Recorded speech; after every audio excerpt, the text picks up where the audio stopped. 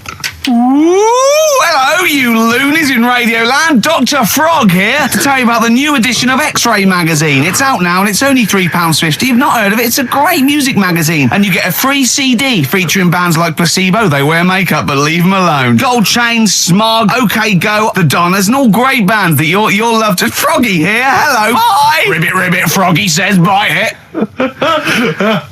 Oh, well. So then, he says, that's it. You had your money's worth. Dr. Frog's still on there. He's still on Classic. I said, that isn't going to go out. They're not going to be happy with that. He said, you've had your money's worth. I'm going. Yeah. So I'm left with that. I then have to get the bosses in. And because I've let him go, in a way, it's my responsibility. Yeah. So I've obviously thought I've got what I need. I had to play them to the MD. What did he say? And justify. Well, I was sort of thinking if I laugh, he might go, well, I don't get it, but he finds it funny. Oh, brilliant. Well done. So I was laughing. He was sort of thinking, Excellent. is that it? Brilliant. When do they go out then? I think one of them's going out at the moment. Excellent. I think the first one's going out. Brilliant. Well, let's play a great track then. Is it Dr. Frog? I'd like to see Dr. Frog feature maybe on our show more often. Okay.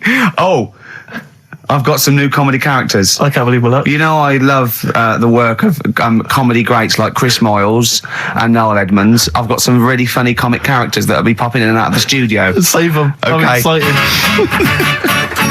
Can I just tell you a story that Carl told me a couple of weeks ago? Is this another ghost story? Another spooky story? Yeah. I called him out. I was, what are you doing? He said, I've just been reading ghost stories again. He said, you don't believe in them, but how do you explain this? Right, I went, go on. He said, I'll tell you as he told me it. He went, bloke, right, just sitting at home, doing, watching telly with his cat. And the phone rings, and it's a bloke going, is that fire in your oven okay now? Because your wife called. And Carl went, well, 1, there was no fire in the oven. 2, he wasn't married. I went, right. Go on. He went, well, then, right, there was a knock at the door and there was 2 sort of people in sort of white coats and they came and said, we've come about that fire. Your wife called us. He went, 1, there isn't a fire in my oven, and 2, I'm not even married. Right? And he said, they saw the cat and they looked at the cat. It looks a bit weird at the cat came out, nothing. He said, and then he went back, sat down, phone rings, and they said, did they sort out the fire in the oven that your wife told us about? Oh. He went, 1, there is no fire in my oven. 2, I haven't got a wife. And Carl went, what do you think of that? I went, that's not it. He went, yeah. I went, that's the end of the story. What? He went, well, how'd you explain that? I went, explain what? I thought he was going to say, a year later we got married, but she died in an oven fire. Right? I thought it was going to be that. And I went, that's what? People winding him up. Yeah, or someone did report a fire oven, and their name was Johnson, and they looked up Johnson, they got the wrong thing, it was the gas board, and they sent around to the wrong person, right? Do you know, he went, yeah. I said, I explained it to him, he went, yeah. Why did they look at the cat funny? Oh, man alive, Carl. This is really weird, right? I was in my house once, right, and the doorbell rang. Yeah. Right, I opened the door, and there was no one there. Yeah. Right? And then I looked across the street, right, and there were some kids running away. Yeah. Now, how do you explain that? Yeah. There was another time, right, where, like, I opened the door, and there was a bloke goes, you've ordered pizza. I went, I haven't ordered pizza. And I heard my mate upstairs giggling and putting the phone down. Yeah. How do you explain that? Carl, seriously, why did you tell me that story? What do you think it was weird about that? The fact that it was 3 different people. Is this all the information? Is that the entire story? It was 3 different people. Did you fall asleep and not read the end? A fire that didn't happen, about a wife that didn't exist, and a cat that didn't look happy.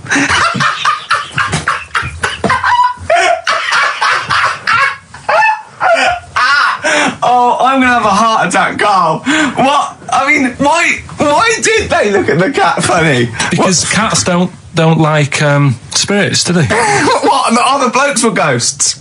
Yeah. Yeah, that's it. So these are kind of beetle about type ghosts.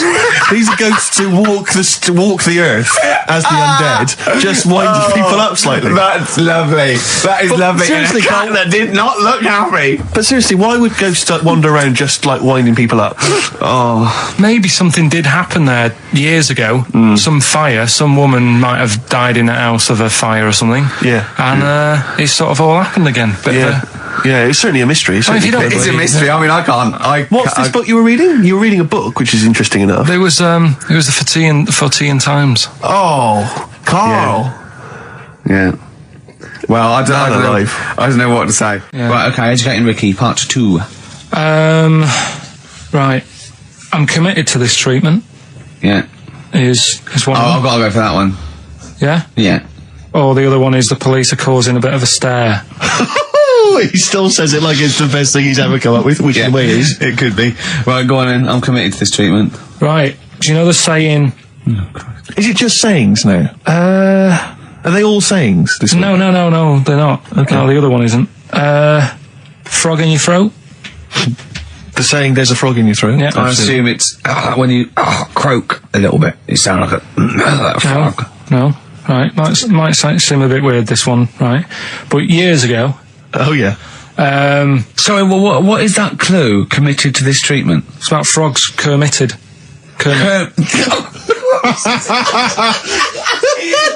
Probably works better with a K and an ER written down. Well, also, if you pronounced it committed, yeah, but not committed. Committed to this treatment. Right, go on then. That's genius. So yeah. Well, what? You go to the doctors and you go with throat hurting a bit. Right. And what they did ages ago. Ages ago? What year was this approximately? We are going back quite a bit with this one. Oh, okay. Go on. And the doctor would say... did history. Imagine years ago. Go on. And the doctor would say, right, keep your mouth open. I need to look at your tonsils. And the jaw would ache a bit because they weren't as quick back then because they didn't have the technology and stuff, and they'd have to like stare at it and study it and stuff. And like they get an achy jaw, right? Keeping their mouth open. Yeah, like you get, you get a Mars bar or whatever. So they'd sat there and they used to always close their mouth, and it used to annoy the doctor. Right? Oh. So what they did, they used to get a toad, right, and put it in the mouth. Rubbish. Okay, keep talking. Keep talking. And that way they couldn't close their mouth because either they'd squash it, right, or apparently you're not allowed to lick a toad's back. So the doctor would have them for breaking the law? No, but it's poisonous, right? A toad's back. You should never lick a toad's back. Or put it in your mouth, really. Oh, just stop for a second. Wait. What? Can I just ask one question? Go on, ask one question. I've got a few, but no, go on. Sure. My initial thought is, it sounds like a brilliant bit of sort of medical knowledge there. It's a great idea. Yeah. My only thought is, how does the doctor see past the toad? Yeah. Your tonsils? What's he actually looking at with the mouth open? Surely the toad is in the way. Hopping around in the way? It didn't say. Sorry, and my first question is, was this on the internet? Yeah. Yeah, okay. Carl, that is bollocks. That is, I mean... well, alright then. Let's turn this round. Where does the saying, you got a frog in your throat come from? Probably because you sound a bit croaky. Probably that. Probably because you sound a little bit like a frog when you've got a sore throat. Carl, did you not question it just for a moment when you read it? Just for a second, didn't you think, that seems an odd approach? Firstly, why a frog of all the different species? Because it's poisonous. A toad. No, a toad, so it's a toad as well. Yeah, well, it worked. I'm committed. Worked. No, my point is it's frog in the throat. I was going to change it to, have you heard the news Toad Day? But I went with the frog. Oh God! Right, so that's rubbish. So that's rubbish. Next, can I have? Let's play a tune. Let's come up with the God. last one. Can I just say? No, just play it. Just play it. Yeah. Yo, Carl. 104.9 XFM. Hello, I'm Karl. Ricky Gervais and Steve aren't here, so we're playing through some of the best bits. I say the best bits. It's the bits I came across first. I mean, I'm not wasting my time. I'm a busy man. You know what I mean? So here's another bit. But I was in the cinema. This was not long ago, and I went to see that. It was, I think I was off to see that film, Crouching Tiger, Hidden Dragon, or whatever it's called. You know, well, they could be on the phone for that because it's subtitles. So it's not going to ruin it, is it? Yeah, it wasn't her. I was sat next to another woman. She was crunching, a big fat woman. No, but he's got a good point there. Loads of people could be on the phone in there, and it wouldn't sort of niggle you. Fine. Well, at least we've cleared that. Imagine if that was true. Well, it's like when you go on the tube and read a paper. There's loads of noise, but you can still concentrate, can't you? He's got you. Do you know That's such a great point, isn't it? Right, yeah, because it's so easy to lose yourself in that magic realism world, you know, with all the sound effects and music and surging, exciting noise, and there's a woman clattering on going, yeah, well, I'll probably meet you later, Stange. Should we get some Diamond White in and around by the park? Yeah. Switch off. I do it. Yeah, but we know what you're like, Carl. Yeah, you can switch off, Carl. It's like you can turn your ears off. That's the skill you have. It's not the ears, it's the behind the ears. Yeah. It's the process between the ears and the brain that you can switch off, so you can still hear all these things like a cat. But I was in the window, there was this woman sat next to me, she was to a big fat one, she was crunching on some popcorn. Again, that's a crime. Why they're selling popcorn in cinemas? I don't understand why She the needs to noisiest... eat regularly, why the noisiest food in a cinema? Yeah. I don't understand why that's come about. Yeah. It really makes me angry. Yeah. She's right, Smoothies. We want smoothies without straws. Exactly. The trailer for that film AI, Artificial Intelligence, came on. Do you remember that? And the tagline was, David is 11 years old. He weighs 60 pounds. He's 4'6" tall. He has brown hair. His love is real, but he is not. Oh, yeah. And she just went, how old was he again? To her boyfriend. Right? Just ruined everything. War film trailer comes on for some Pearl Harbor or something. She goes, yeah, I don't fancy that. Just announcing this, don't fancy that. Too many war films. So then the trailer, then the opening credit comes on for Crouching Tiger. And before that, you know that thing that comes up that says it's signed by the BBFC and it has the kind of certificate and everything, and that certificate to say what age you have to be to see it. That came up, and it said Crouching Tiger, Hidden Dragon, in brackets subtitles. She went, it's not subtitled, is it? I thought this was the most famous foreign film for years. It won Oscars. It was a huge film. Everyone knew it was foreign. She goes, it went, and so the credits begin. It says Crouching Tiger, Hidden Dragon. She went, stupid name for a film. What? She just She wanted paid to see it. She was with her boyfriend. So then it starts, right? And obviously it's in Japanese or Mandarin or something. She's like, yeah, and they're all talking in Japanese. Japanese or Mandarin. Whatever. So they're speaking in this, Japanese language, Oriental language. And she's going, don't they sound stupid? Don't they sound stupid? She was going, and then the subtitles come up, and it's quite a weird kind of strange language they're talking. And she was going, can't make the subtitles out either. It's both gobbledygook. Just wittering on every step of the film. I totally agree with you, but what I like in your telling of it, I know you're getting quite emotional. I'm genuinely livid. But she went Mandarin or Japanese, some Oriental language. And Well, I don't know what else. It's a strange language. It's a strange language. Well, anyway. Oh, dear. So then I moved. I climbed over several seats, made a big huff of, make a big show of moving. Yeah. Sat next to a guy on the phone, just chatting on the phone. Oh, I'd have gone mental at that. So now I hate that film. I didn't enjoy it. I don't like seeing it. I don't want to even think of it. The subtitles, isn't it? Well, rubbish. That's why I get videos. Yeah, I should have thought that through, Carl. You're absolutely right. Lamb chop? Yeah, let's play Lamb Chop. This is brilliant. This is from this CD that came out recently with Uncut magazine. Occasionally they put out some quite interesting free CDs. And this was one that had various covers of Rolling Stones songs. And a lot of them were, quite shoddy. But this was a brilliant, specially done, I think, for the CD. It's Lamb Chop doing a version of quite an obscure Rolling Stones song called Backstreet Girl. It's just beautiful. Let's hear it. Well, listen, I'm a big fan of that TV show. It's on digital TV. A lot of people won't have it. But Inside the Actor's Studio with James Lipton. Yeah. And he interviews lots of big Hollywood stars, and he always asks them these same questions at the end. Can I just run a few of them past you? Go on. Okay. So, if you could do any other profession other than the one you do now, what profession would you do? Can you just change that to apart from a paper round? Apart from a paper round. Oh. If you could do any other profession, Carl. And it doesn't matter about, It doesn't matter if you've got the skills or anything. In an ideal world, if you had the ability. Well, I think I'm about to buy somewhere, so I reckon something, using tools and, doing a bit of plumbing and that. So a plumber? Well, sort of an all-rounder. Right. A handyman. Well, yeah. I think, you don't get paid that much, but it's useful, isn't it? So, but you could get your own show, couldn't you, with Carol Smiley eventually? Well, all that, but the money that you don't make, you save by not having to pay someone else to do the chores. Do you know what I mean? I don't know what that sentence meant.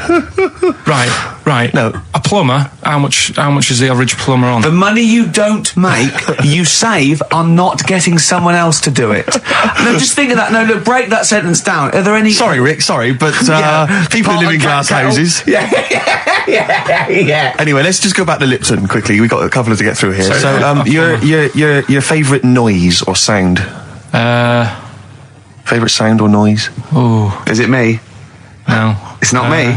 Hang on a minute. It's not me. Are you sure it's not me, Carl? I like Elvis. Noise. Elvis. In the ghetto. The sound of Elvis. Elvis in the ghetto. Brilliant. Okay. Yeah. And your least favourite noise or sound? I don't think it should really be records and music. Noises, things that you hear at home or whatever. Maybe like a sound of a The least favourite noise?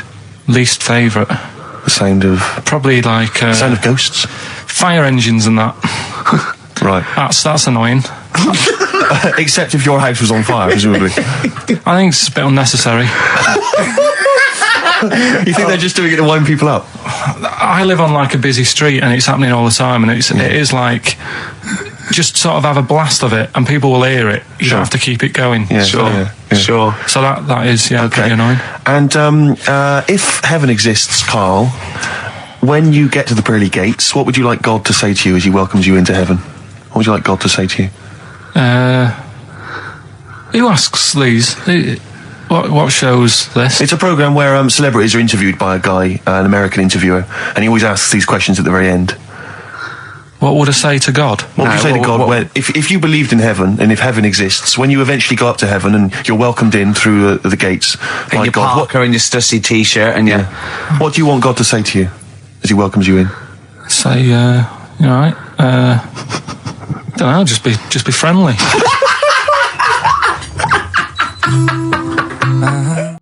Well, we've run out of time. We've got to get on with the show. It's near the end. I hope you enjoyed it. I hope the scientists stuck in a big, hut in the middle of nowhere in pitch darkness, 10 of them. I imagine they've been fascinated, Rick, by the finger up the arse discussion. We had Chinese don't age well, gingers, all that.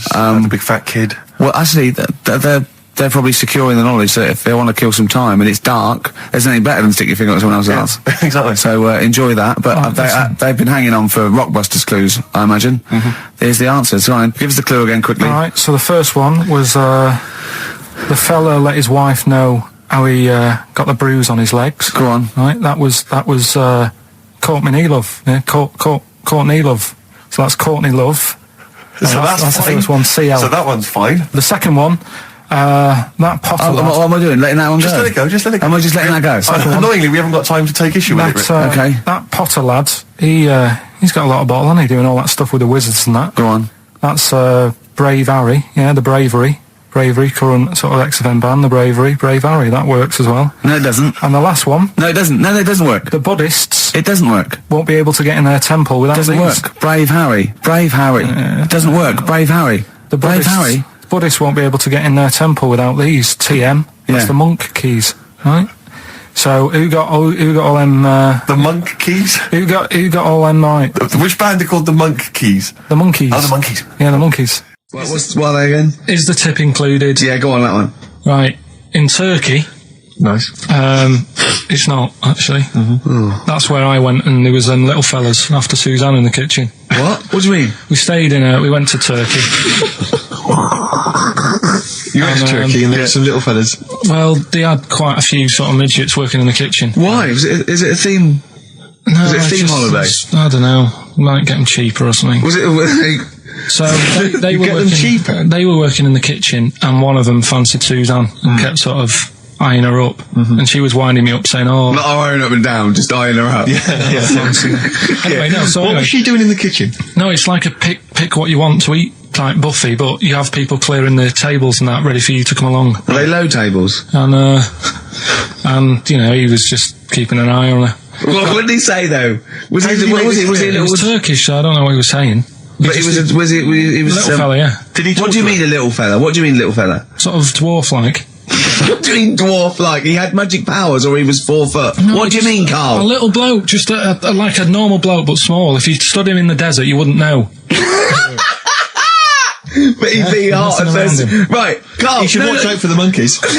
Yeah, underground. Those underground monkeys are dangerous. You can't just say there was a little midget fella who was eyeing up my girlfriend and then leave it. What do you mean? What was happening? This is a story to us. This is much more interesting to us than, and she was deaf, right, and she hit her head. That's much more I don't interesting. understand how it manifested itself. Did he come over and say something? No, do you know when it's like girls know, don't they? When someone fancies them. What do you mean there was lots of them as well? Do then? they? That's worth knowing. Listen, right, come on. Right, so you went to this holiday, yeah? Yeah. And you went into the dining room or something? Yeah, downstairs. And you looked over. You thought, this is all, there's no one serving. Yeah, and they go, Wait a minute. hold on, you looked down and there was a little waiter. There was loads of them running around busy.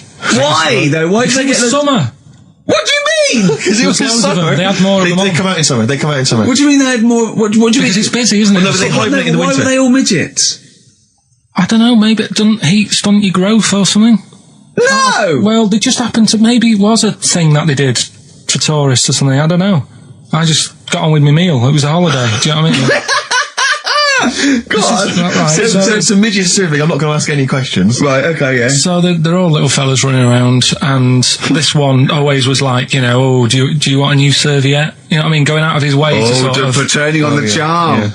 Yeah, he was going out of his way. The others weren't. Right. I think what was happening is he'd been working with Santa all the winter. Yeah. This is sort of little summer break. This one He was hadn't your seen a girl. waiter, and so he was being polite to you. Maybe.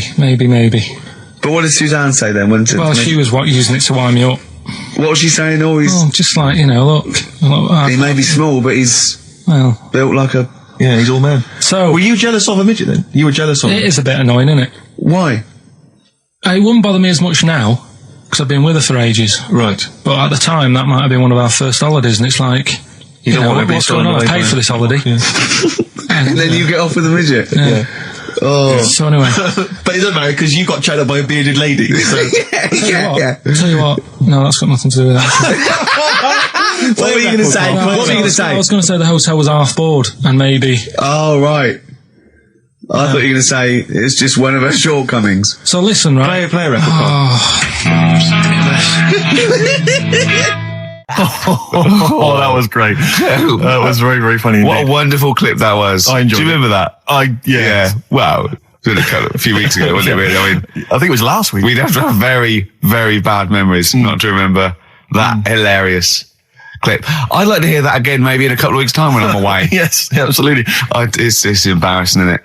And we, you know, but the good thing is, on telly, I feel a bit guilty about putting out shoddy rubbish because I'm getting paid an awful lot. Yes. But here, you know, I don't give a They can bleep that.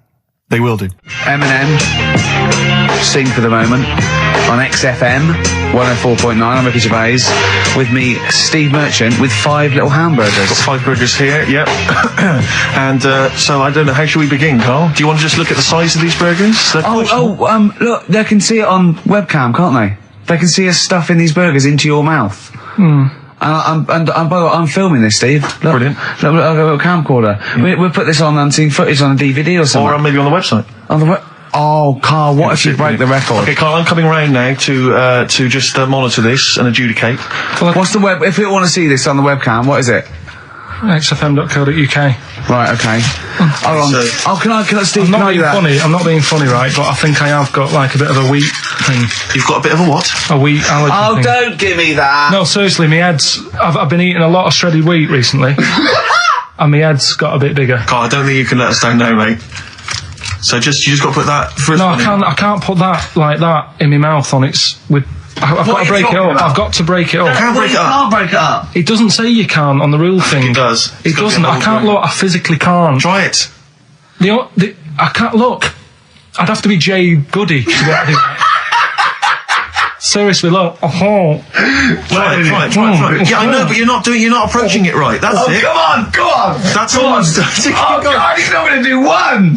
Keep going. That's good work. Keep going. How does he get 3 in? Keep pushing. Ease it Keep in. pushing. Ease it Keep in. pushing. Get 1 in at least. Ease it Get in. 1 in at least. Get 1 in. Ease it in. Get 1 in. Push it.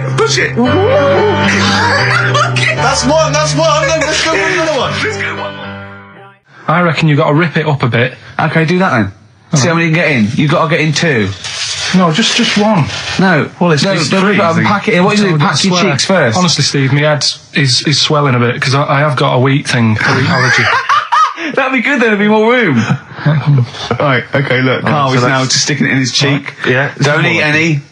You can't swallow any. It's like a hamster. You've got to work like a hamster. Yeah, stick it in. Come on.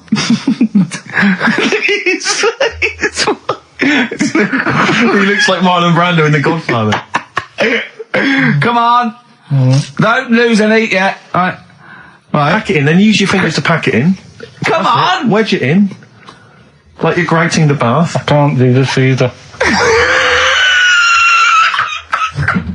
Keep going, keep going!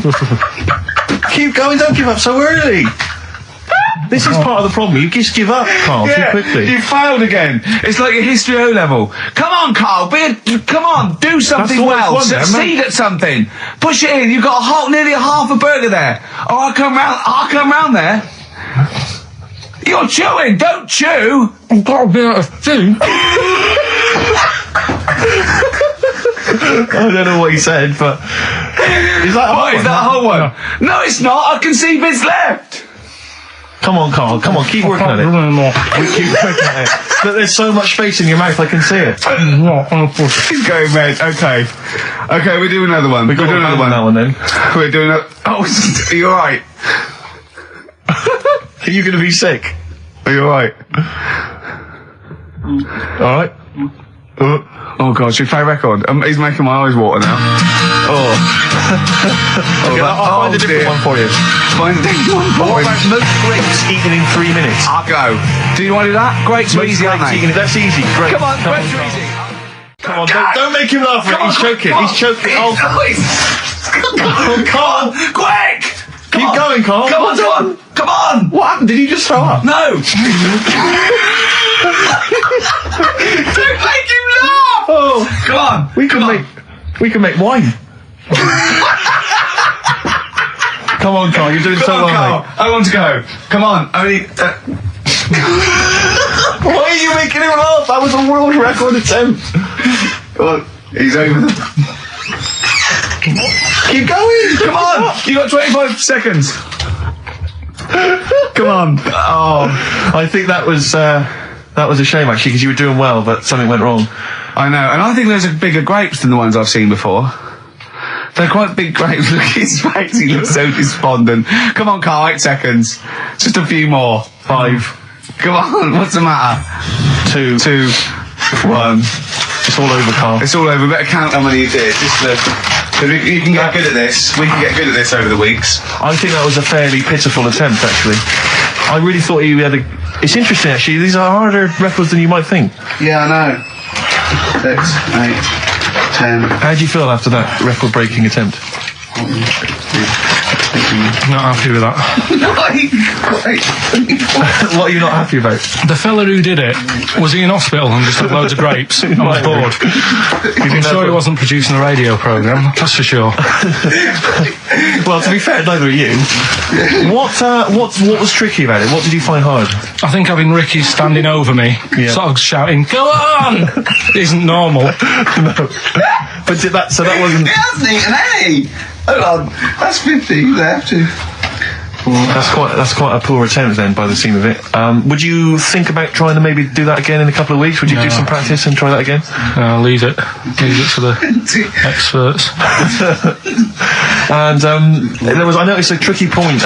Maybe sort of when you had about 50 seconds to go, you seemed to be spewing things into the bin. What was that? Again, mainly Ricky standing over me. So 88. He's got 88 left. Okay, so what's the mental arithmetic there? Because we put how many in? It was 150 in the thing, wasn't it? What did I say? What did I say I had left? Well, I'm not doing it again. 88. So you had 88 left. So 62. God, you're only at 62. What's the matter with you, Carl? There's people start you at 62. That is rubbish. That's disappointment. Let's leave that. So you failed on 2 world record attempts then. 62, and the record's that is rubbish. What were you doing? Yeah, but like I said, I've got a small throat. I can't drink a drink quick. Ever since the Mr. Freeze Pops when I was 6, that I nearly choked on, I nearly died on, I can't go back. It'd be like asking, I don't know, someone who got run over to play Frogger or something. What's Frogger? Is this something that happened to a friend of yours, or is this... No, I read about it. You read about it, okay. There's this little lad, right? Okay. First of all, it's years ago, right? When they didn't have decent doctors in like every town and that. Yeah. And this little kid is dead ill, right? Yeah. And the local doctor. Well, there's a phone call involved, so I don't really get the impression that it's like medieval times. Yeah. Yeah. But I didn't say that. I just said it's years ago. So this kid's ill, right? Yeah. And he's lying in the bed, and he's all going funny colour and that. Yeah. And his mum says, I'm going to get the local doctor around. The local doctor comes round, and he says, I don't know what's up with him. He said, leave it with me. Leave it with me. He said, the doctor said that. I'll have he said I'll phone up a top doctor. Okay. Who was in America or somewhere like that. And so he goes to the phone in his office and he calls America, and because it's years ago, the phone line isn't that good, it's all crackly and that, right? Yeah. So he's talking to the doctor and he's saying, I've got this kid, he's a funny colour, and he's really weak and that. I don't know what's he's up not with him. giving him much to go on. Right? Sure. So the American doctor, right? Yeah. He goes, yeah, what you want to do? And it's all breaking up, right? Yeah. He goes, what you got to do? You got to, it's all breaking up. You've got to give him some parrot's blood, right? Some parrot's blood? Well, that's what he thought he said, but the line was really bad. Yeah. He meant parent's blood, but he heard that he said parrot's blood. He said, right, I'll do that, leave it with me. I can see where this is going. He goes to a pet shop. Yeah. He says, give us like half a dozen parrots. Sure. Takes them round to the kid's house, takes the blood from the parrots, puts it into the kid's fine. The kid's fine. I've never it worked. Such a load of shite in my life. I've never heard such twaddle, such just made up, enhanced, exaggerated bollock in my life. A load of old rubbish, Carl. I mean, when he told me this, he said, the doctor said, what do I do? And the doctor on the other end said, give him some blood. And the doctor went, where do I get blood from? So hang on, wait, I just need to where do I get blood from? Give him some parents' blood. Give him some parents' blood. Give him some parents' blood. Yeah. But hang on, I just need to know where you read this. Carl. Where was this? Where did I you read stitched this? you up. You know what he said? He said, so do you believe it? I went, tell it to Steve. He went, do you believe it? I went, tell it to Steve. Carl. Where did you read it? That was on the internet. What? About Where is it on the illnesses. internet? Badly Drawn Boy on XFM 104.9. I'm Ricky Gervais, with me Steve Merchant and Karl Pilkington. I'll tell you what, the Stonys then. Oh. This Thursday at the Grosvenor House Hotel. Yeah. Everyone in Radio's Anyone has entered their show in different categories, saying, they get it down to, Winners this year included the brilliant Dominic Mohan, former showbiz editor of The Sun. Lots of people won. Lots of people won. Lots of people won gold. Lots of people won silver. Lots of people won bronze. We didn't get a sausage.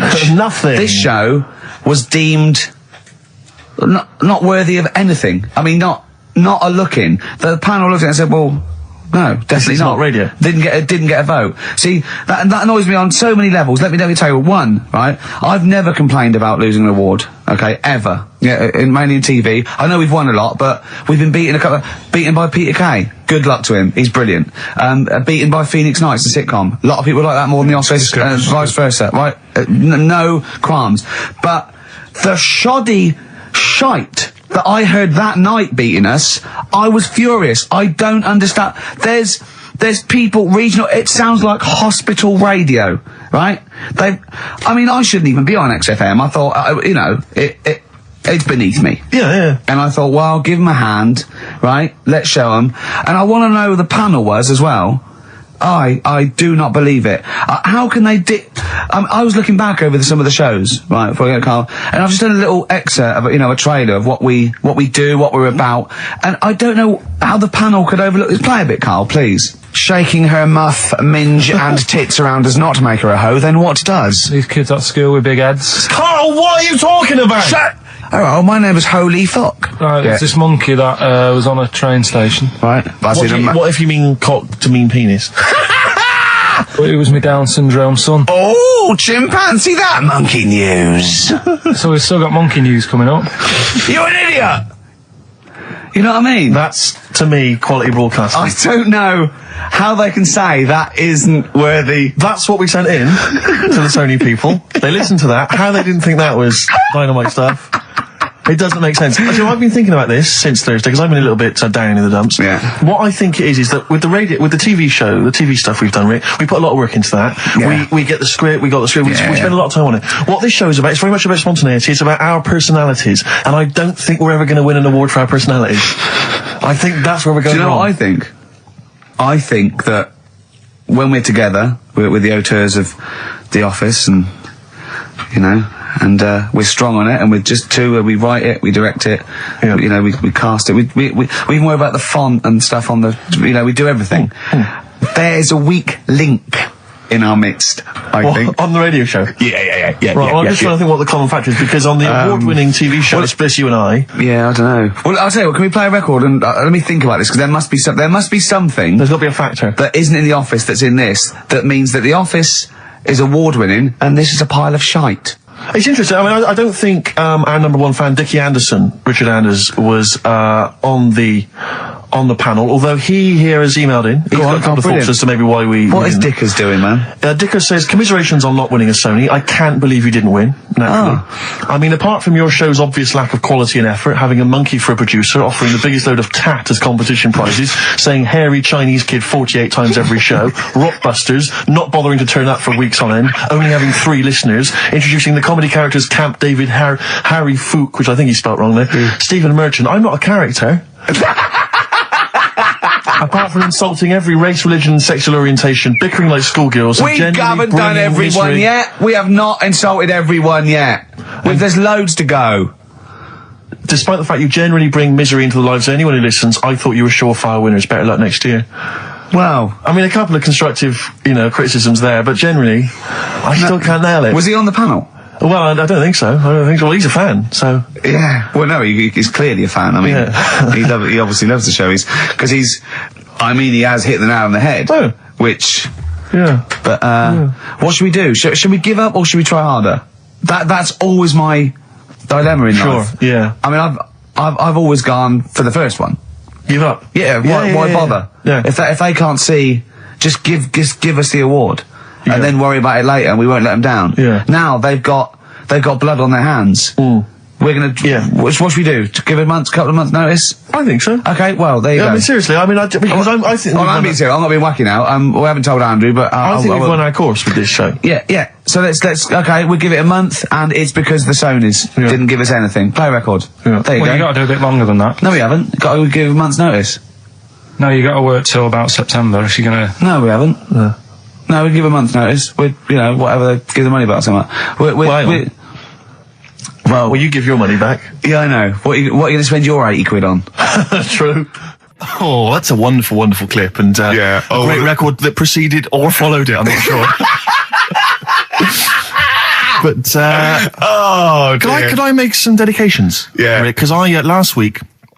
Just before we had to come in to record this, I popped out trying to get onto the tube, and I had a nightmare because there were millions of protesters, so-called protesters. Now, a lot of them obviously doing good work. There was one fella, I think you'd have appreciated it, because I know you are very politically active, and I think this guy has really studied hard, and he's realised the best way to make his voice heard on the international political stage is to ride around on a tricycle wearing a jester's hat. He was really shaking up the bloody government. I wouldn't want to be George W. Bush about now. Not indeed. Once he sees that. Once he sees that guy. Imagine his aides rushing in and going, George W., look at this guy.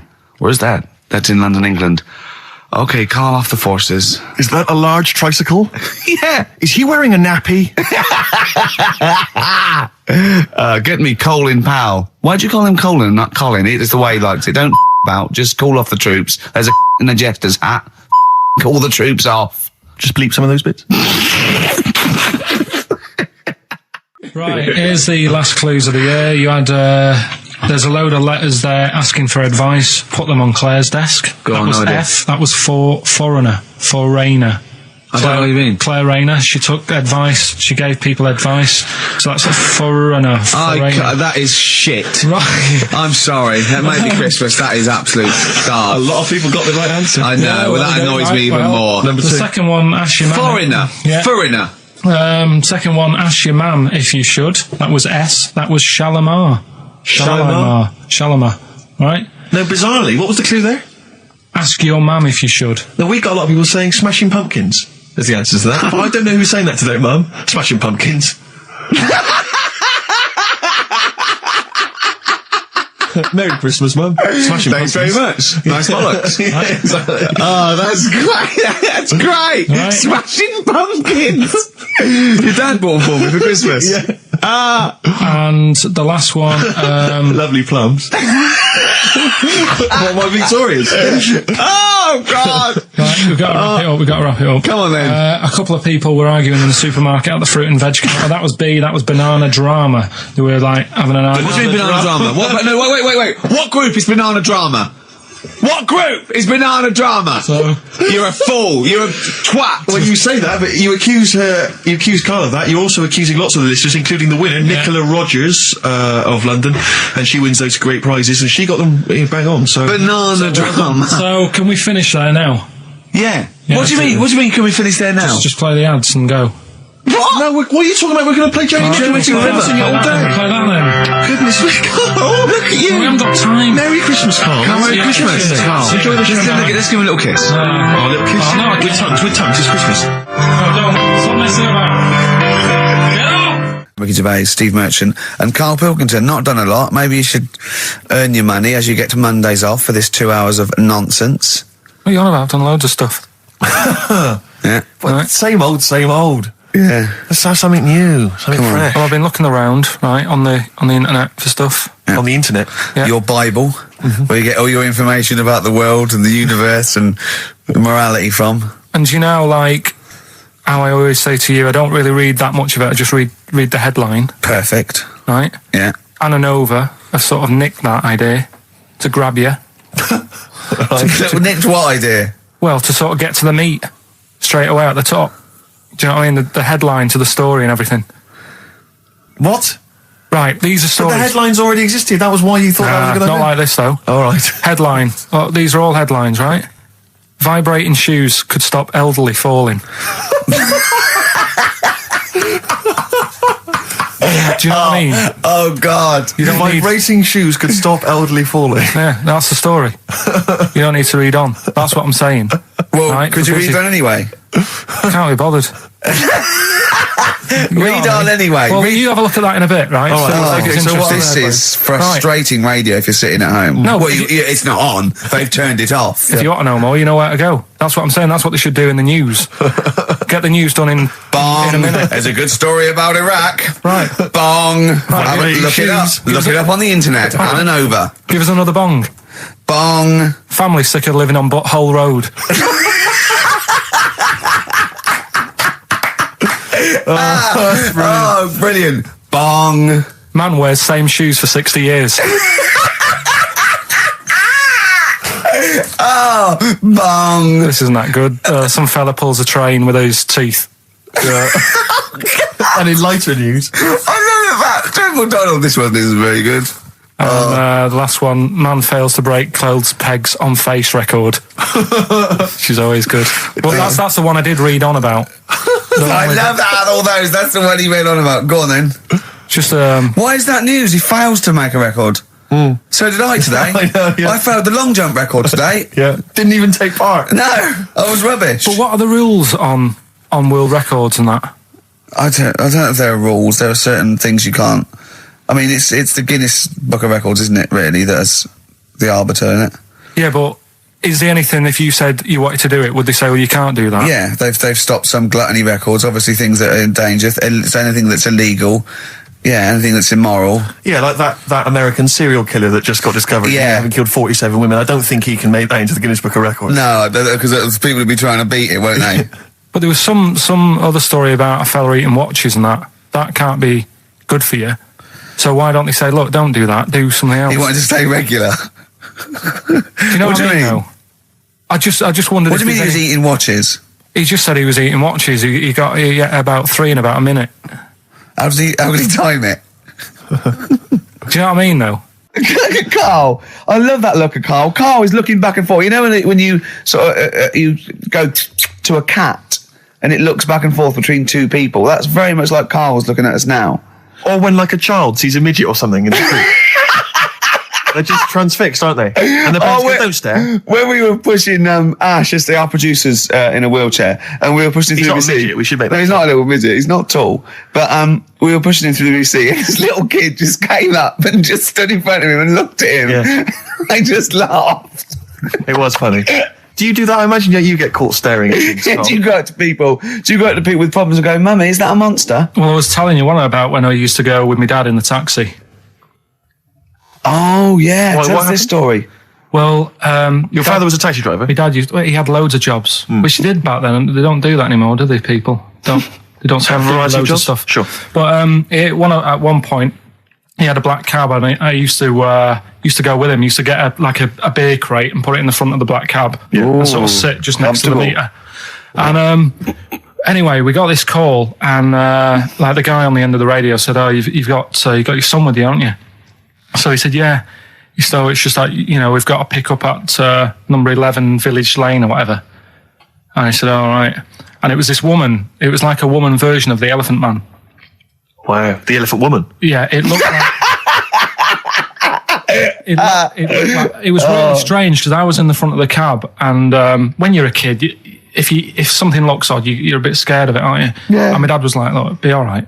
And we're driving towards her. Look, don't worry, son. I've got loads of buns. And just I think I'll just throw one down the street if it lets you run after it. You're being mean, right? I am a little bit. So how old were you? 18? No, I was about 12 or something like that. 11, 12. And as we got closer to her, it looked like she was holding like a bag of spuds on her shoulder for a snack.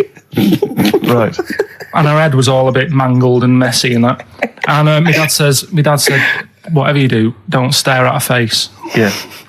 And she got in the back. Because you turned into stone. Well, she got in the back, and I had like the mirror, the driver's mirror thing, and sort of having a look, trying to work out. And he said, don't stare at her face. I couldn't work out where her face was. It was that weird. Oh, God. So I'm not sure you're from Manchester. I think you're from like Narnia or something. Yeah, you got frog boys walking around. The Lord of the Rings. That got like the claws of a lobster and the head of a toad. Yeah. And you got women getting in with spuds for heads.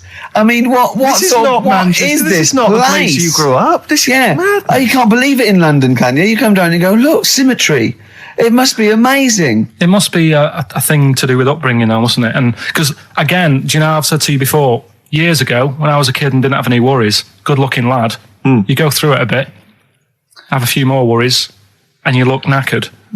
Now, back there's a lot more worries and stuff, so you get a lot more freaks.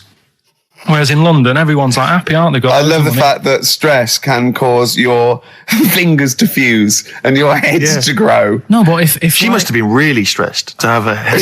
Yeah. Was she an accountant or something? You know what I mean? But what did she do? What did she say? Where was she going, by the way? She couldn't speak. London Zoo, please. I think she was going to like the fair. Seriously, honest to God. On my mum's life, she was. Because at the end of the day, that's a good thing with animals. They don't judge you, do they? She's not an animal. She's a human being. She's not actually an elephant. No, but the Elephant Man was not actually an elephant. You understand that? He's got no elephant genes in him at all. No. That was just a cool name people gave him. Yeah.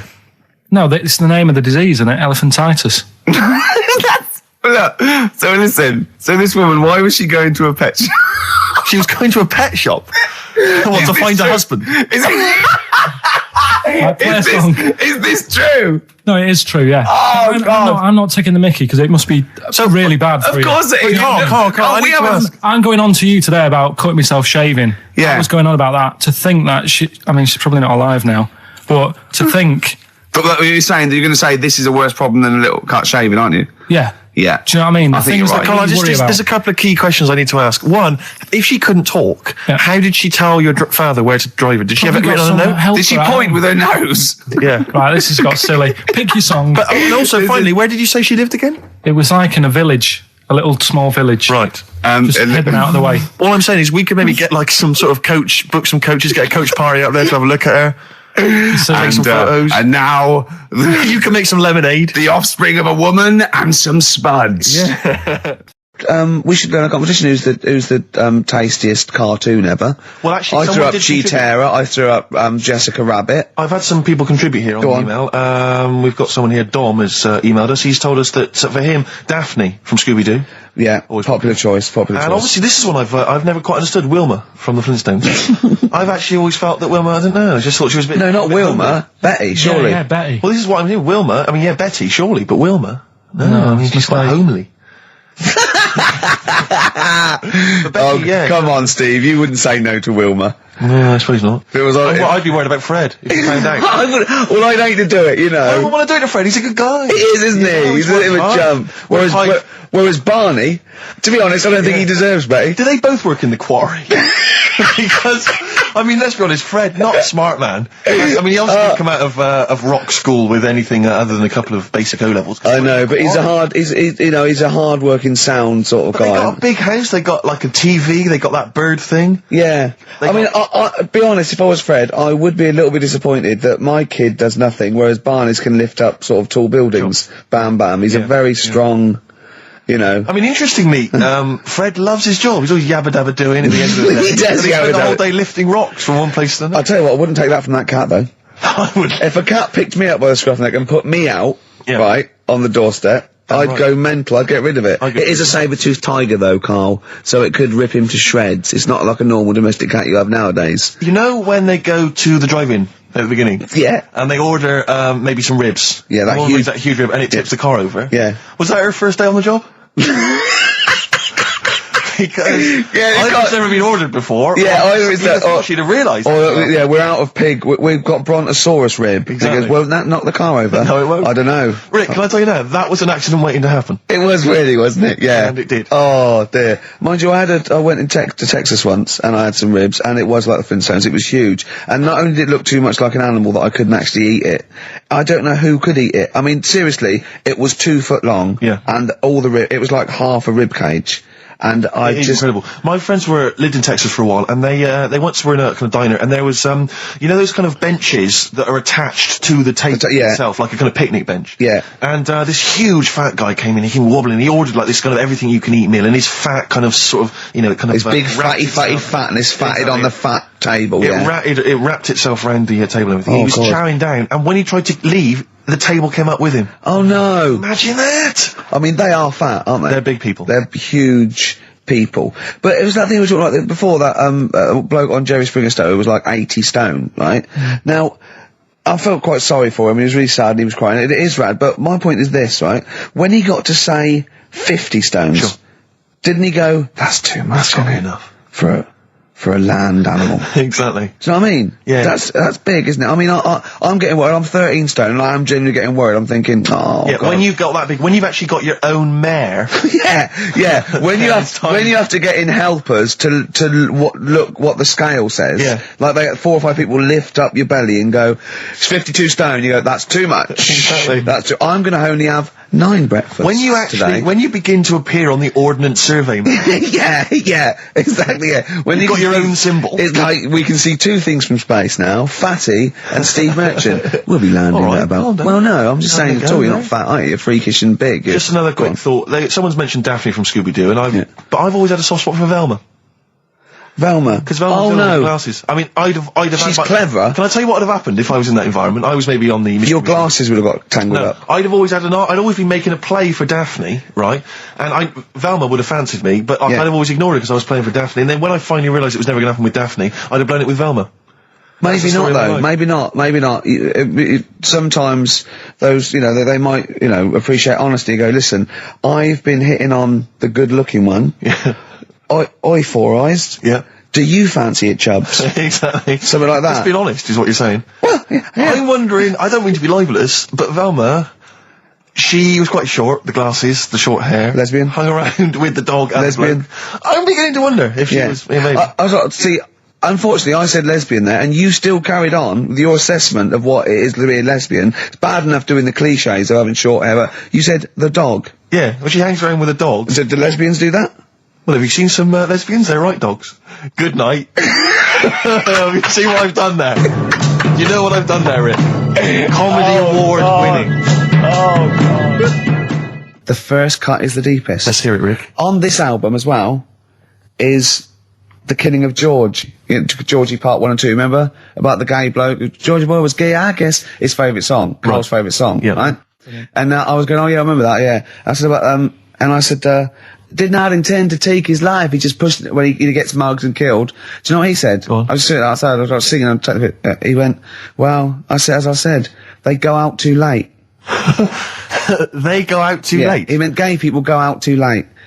He went, no, they do. I went, what do you mean? He said, well, they're always out, they go out when people are coming home. He said, if he'd have been in bed by 10, he'd still be alive today. That's a sobering lesson. And he went, there's one that works here and he's shattered every Monday. Oh, if you're gay and you're listening, just be in bed earlier. Go Yeah. out when sensible people go out. Yeah. You're right, we're not on the continent, Carl. If you're gay and you're not in bed by 10, go home. Yeah. I don't get it.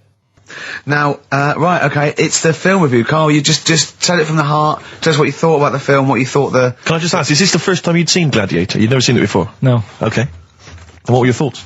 Okay. The film review. Gladiator. It's alright. Nothing great. It's like an old, sort of an old version of Rocky done in the olden days, really. Right. A bloke fighting other people. Sure. How sort of well known is the story? Do you reckon people know the basics? Well, just very quickly, just do the plot. Quickly. There's a guy called Max. Maximus, yeah. Yeah. There's Caesar, and there's Caesar's kid, and Max goes to war, sort of wins it, comes back. Caesar says, you're good at what you do. I wish my son was as good as you. So I want you to be in charge when I die. His kid finds out, a bit annoyed about it, kills his dad, because he don't want anyone to hear that he said that he wants him to be in charge. Yeah. So his kid gets in charge and thinks, I'll show you. You're not going to be king, I am. You're going to be a slave or something. And then, next thing you see is... Sorry, can I just stop there? My only thought is the film's 3 hours long, so maybe we shouldn't go through the whole plot. We've done the first 10 minutes, but Yeah. go on. So, yeah, he's a slave and then... Yeah, but then, that was an interesting bit that I thought, right? I mean, I was watching this with a girlfriend, she was already annoyed because she wanted to watch Friends on E4. Okay. Yeah. It was a good episode as well this week. Was it? Yeah. Don't tell her that. Okay. Right, so she was annoyed and she said, come on then, put it on. And I got it wrong straight away because it says on the back 149, so I thought that was an hour and 49 minutes. It turned out it was 149. No, I thought it was 1 hour 49. Yeah. But it was 149 minutes. Sure. So it overran anyway. By 40 minutes. Yeah. So anyway, the interesting bit was where he was going across a desert on a horse. And I think to show you how long he'd been going across the desert on his horse, he's showing you a shot of the horse's knees and they were bleeding. And I just wondered whether that's what horses do if they run for a long time. Do you know? I don't. Good. Right, so anyway, so he goes on, he keeps going on like this.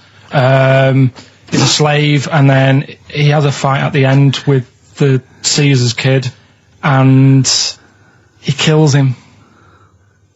And that's how it ended.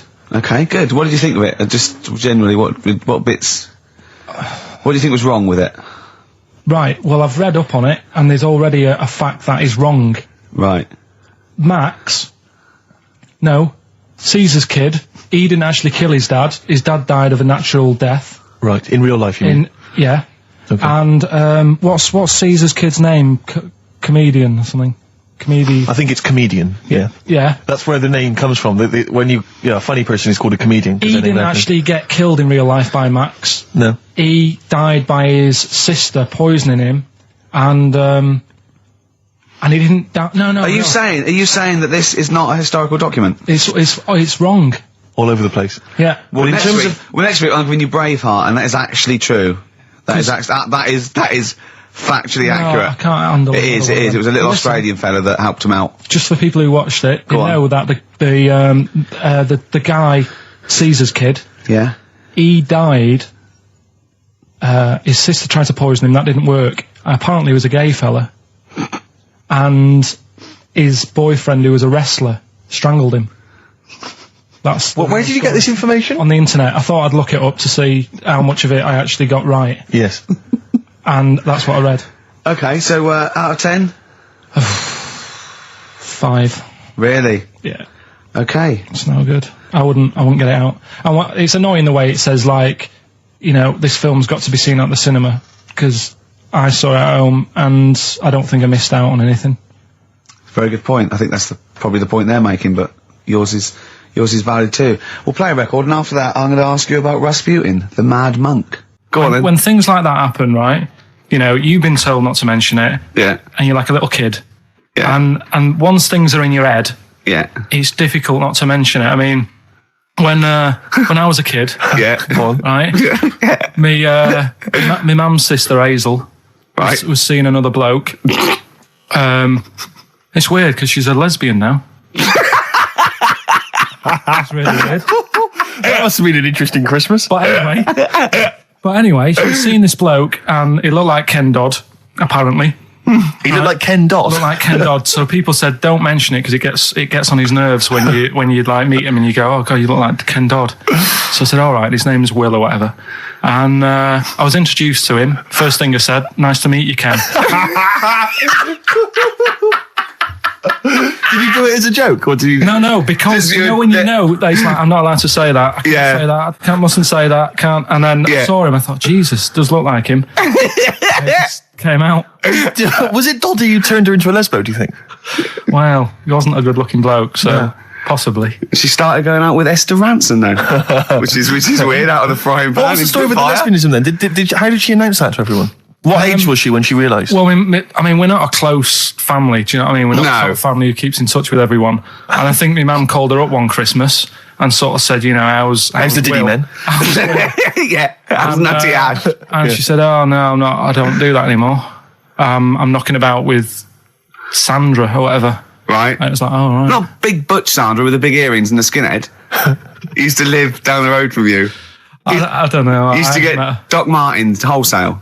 That's Sandra. All right. Well, I'm going to be kicking some ass today because I'm going to be shamelessly self-indulgent. And we've only got 2 shows to go. So I'm playing some of the most beauteous tunes in the world. And I was just telling Carl, lined up a Simon and Garfunkel track, Only Living Boy in New York. He went, why is he the only living boy in New York? I went, what? He went, what does that mean then? I went, I don't know. He went, well, what's it about? I said, I don't care. I said, it's a lovely song. He goes, no, but what's it? I said, I don't go into that. I said, he went, I like a story. I said, like what? I said, killing of Georgie, no trickery. Killing of Georgie. I think we should play that at the last. It's good. I heard it the other day on Radio 2. It was cracking. It sounds like, well. It's really good. Tell them what it's about again. It's about little girl, gay fella. A little what? A little gay fella? Yeah. Right. Who, I mean, I haven't heard it for a bit, so it's all off memory, this. But, gay bloke. Is he from Scotland? I have no idea. But he's from somewhere where gays aren't liked. Okay. Right? No. Well, he is. Georgie Boy was gay, I guess, nothing more than the kindest guy I ever knew, right? Now, all he did was, right, his father said, how can my son not be straight? Kicked him out. Right, goes to America. Yeah. But you can handle all that. You can handle your dad not getting on with you if other people around you are into the same scene. Yeah, but he was like he was left on his own. He didn't know what to do. Yeah, he was getting stressed out. Yeah, so he goes. And this was before. I mean, this is what? When did this record come out? 77, something like that. Right. And he's during punk. Right. Oh, I see. Yeah. So you know, the village people had come along and made gay cool.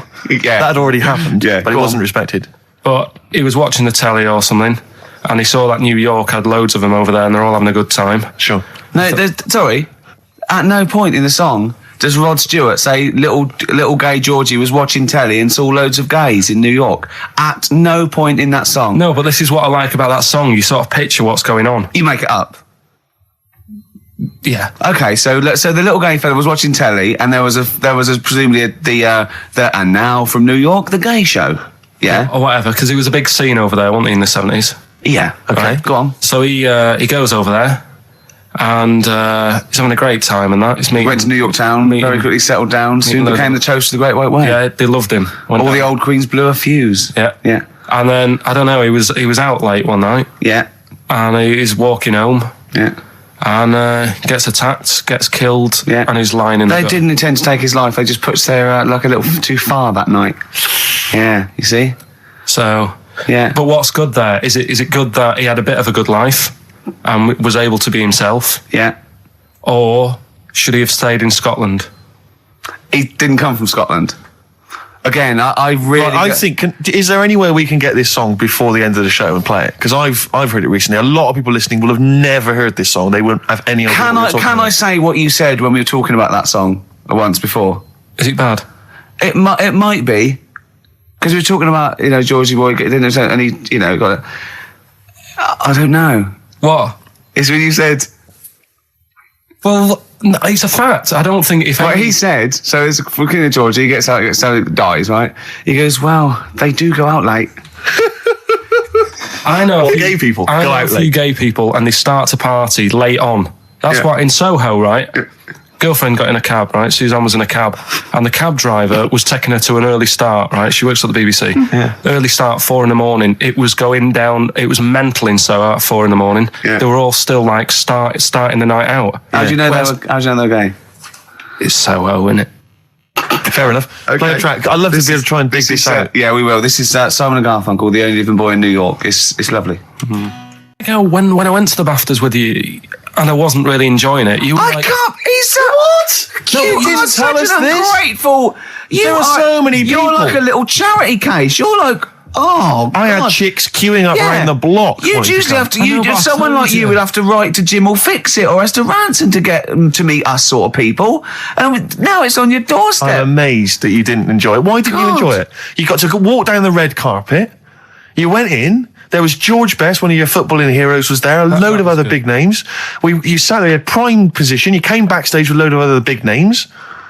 Hey, you had a lovely bit of You were grub. filming this thing for the DVD you were making. That's you, a cameraman on our DVD. And yet you think, now you look grumpy because you had a couple of pints and I can't believe So tell it. us why you didn't enjoy it, because the ceremony, what didn't you enjoy about that? It was interminable, wasn't it? Far too long. Wasn't it awful? 3 So boring. hours. I thought you were going to say something. Really? Sorry. 3 hours. Yeah.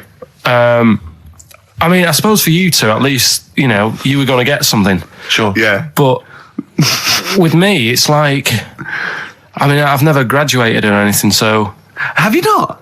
I'm trying to think of sort of a situation. Basically, I sat there for 3 hours knowing that I'm not going to get anything out of the night. Yeah. Right? Now... no one Did you? told Sorry, me- when we invited you and you said yes, did you think you were up for an award? No, but I thought we were going to be sat round tables having a nice bit of food, whilst people are going up there winning awards. Yeah. But 3 hours of the same thing over and over again. I mean, if a film's 3 hours in the cinema, you go, well, it's long, but I wonder how it's going to end. Yeah. But this was just like the same thing over and over again. Some guy going up, thanks a lot, cheers for the bit of brass, and then going down, sitting down, the same thing over and over again. Honestly, right? I'd say it was one of the worst things I've ever had to do. I enjoyed the night afterwards when we did have a bit of lamb and a nice bit of veg and that. That was all right, and I went home and I was happy, and I got the little freebie bag that you're talking about that we're giving away. Which wasn't much good stuff in it. Oh, all right. Right. No, What would you have done on that Saturday night? Suzanne What said- would you have done or the Sunday night rather? What would you have done had you been at home? I would have stayed in with Suzanne, right? Watching telly, having a nice bit of pate on toast or something, cup of tea, watching 24. But instead, I had to buy an expensive suit so I didn't show you up, right? Jesus, Yeah. How much did you spend on your suit? Well, in total, right, because, the shoes and the suit and the shirt and the tie, it was about 600 quid. That's the most expensive evening ever. And that's what I'm saying to you. And the daft thing is, it's dark in there. I don't know why you've got to wear a nice suit. You can't wear a tracksuit, for goodness sake. It's dark in there. No, just the shirt and that. It doesn't make you a better person wearing a suit. No, doesn't Do make you you a know what I better mean? person. No. We're not claiming it made you a better person. No, but that annoyed me. Yeah. I mean, it was an experience, isn't it? That's why I went, because you think, if I didn't go, if I would have said to you when you invited me, no, Steve, I don't want to go, then I would have never known, right? Yeah. And that's my sort of thing in life, right? If something comes up, you should take it, even if You're not going to like it. It's a bit of an experience. Right. Do you know what he said to me? I phoned him up because we had to meet up, and obviously he had to pose as my gay lover. Yeah. To get in, right? Yeah. He phoned me, what? You said something to me like, I bought a suit, I'm looking good. He said, I'm looking good. People will think, how on earth did he end up with that good-looking guy? So he got into the role. That was what he said to me. He started getting into it. Such an insult. Play record. I just must say that we've had an email from Daryl Foss. Lots of people have emailed in and say, well done on the BAFTAs and well done on your Room 101. They really liked that. Thank you. There's one guy, and it's Daryl says, Ricky, has your dad only got one D-Mob suit? Because I don't know if you noticed, but Ricky wears the same suit every single time he appears on TV because he spent a fortune on it getting it tailor-made. I've only got one. It's a good suit, and I he wears it all the time. And it's winter as well. It's like a pure wool, so I'm sweating everywhere I go. Anyway, usually it's too much cheese. I won't be buying another. Huh? I won't be buying another one. Ever. That's it. Yeah. Suzanne told me today, right, because I've handed it in today to have the trousers turned up a bit. Why? Because it was a bit of a bodge job for the night. Yeah. Right. It was just some pins sort of holding it up the other night, but you didn't notice, and I didn't tell you because I thought you'd be getting on the stage and saying, "Look at that freak over there with his pants hemmed up." But I took it to the place to get it done. Suzanne tells me that I'm going to start shrinking now and getting to that age where you start going small. I know that must have been a revelation to you and a worry. Like, how small do you get? How small do you get? Oh, Dave, what are we playing now? I thought we'd have a bit of Marley music. Marley music? Oh, Okay, go on. well, Right. there's going to be a bit of a change, isn't there? Yes, that's absolutely right, Rick. Normally we would end the decided show, obviously, with just- a song for the ladies. But because it's sort of Carl's penultimate show, and we're going to play one of his favourite tracks, what are you going to... Yeah, I just thought we could play this. It is obviously the Killing of Georgie By Rod Stewart. by Rod Stewart, and this is a song for the gays. See, his father took it as a sort of personal slight, but you can't help it, it's not you his know. fault. And as he said, you know, it's just gay. It doesn't make him a nasty person. Not at all. Are you enjoying this, Carl? Yeah, but I'm not gay. No evidence of him being Scottish. No, but When he says they blew a fuse, if they're not electricians, they mean it's sort of And it's not a euphemism either. oh, I'm worried. I'm a bit edgy. He's out late. I know. And he's taken a shortcut, which is mental. Not in New York City. Yeah. He doesn't know the area. He's from Scotland. I bet it was them that were screaming. I'm suddenly worried. This isn't a true story, is it? Who knows? If it is, we don't know that. Just want to say that we're not. Oh, that'd be terrible. see, how come you think this might be a true story? I just got suddenly worried then. No, but how can this be a true story? But the bloke jumping out of a window and hearing his phone ringing. No, because Rod Stewart, I just suddenly thought, what if he's written a song about this and this bloke did actually exist and was killed? Then I started panicking. Yeah. I don't think it is it? I'm almost certain it's not. Okay. Is that it then? Is that it? Then we got to pack up and go home. Yeah? Well, I think we've enjoyed ourselves. I've loved it. I've loved every minute of it. Karl.Pilkington@xfm.co.uk for your suggestions as to what you're willing to swap for the signed bag. See you next week. Bye. Carl, what was that? That was your little song with a story, That's wasn't another little feature that we do every Saturday. Little So song. make sure you tune in. It's a song that's got a good story in it. There's a lot of music about these What's days. that story about then? What's that story you about? don't know what they're going on about. Whereas that classic from the Kinks called Lola. Yeah, what's it about? I'd listened to it for the first time properly this morning. Yeah. And what I've worked out from it is a fella who goes out for a normal Saturday night out. He's in Soho. Yeah. He's having a Coca-Cola or whatever. And he sees this woman. He thinks, oh, she's all right. Won't mind a bit of that. So he wanders over, and he sort of gets talking to her. He looks at her. She's got a great figure, nice face, and all that. Lovely knob. And she speaks, and he goes, "Oh God." Got a bit of a bloke's voice. Yeah. Got a bit of a voice like a bloke. But he thought, that's her only down point. Sure. So he dances around with her, and I think he sits on his knee, I think he said. Yeah. Anyway, it turns out it's a fella. Yeah. Right. So, a sobering lesson. Yeah. What do you take from that?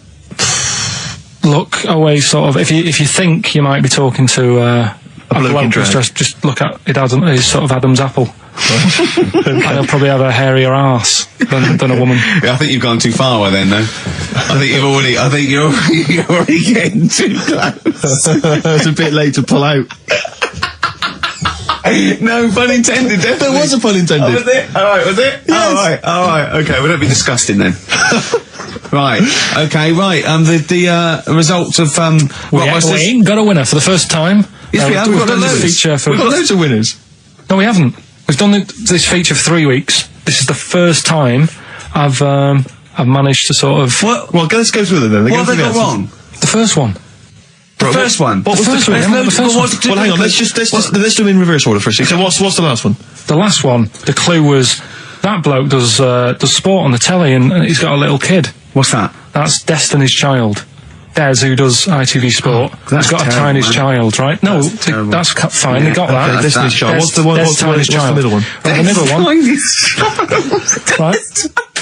Child. The second one was, he doesn't like women, yet he's got a couple of kids. That's a bit weird. Yeah. Right? That was PD, that was Puff Daddy. That is offensive. Go on. But it's not Puff Daddy, it's Puff Daddy. And he's not even called that anymore, he's called P. Diddy. Well... Okay, fair enough. But they got that one. Yeah. And if I'm being tight, these lot are as well. Yeah. Yeah. Tight means something in Manchester. Go on. Right. And the first one that they're having problems with, I don't think them birds should be allowed in this area. Got it. Boyzone. It's not Boyzone. What's the clue again? I don't think them birds should be allowed in this area. That is perfect. A boyzone. No birds. No women. No women, yeah, birds, right? A boyzone. Sorry, Carl. If that isn't the answer, their clue is better than yours. That is brilliant. What was yours? Boyzone, it works perfectly. What's your answer then? Bangles. I have no idea what that means. Like seagulls. So you don't want them in this area, so you're banning them. Bangles.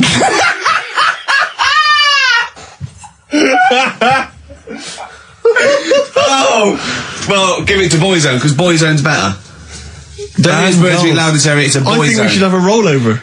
Carl beat them. You have to use his logic, surely. But theirs works. You can't do what am I thinking. No, that's not what I'm thinking. It works perfectly. I think you've got to give it to the ones that got the Boyzone.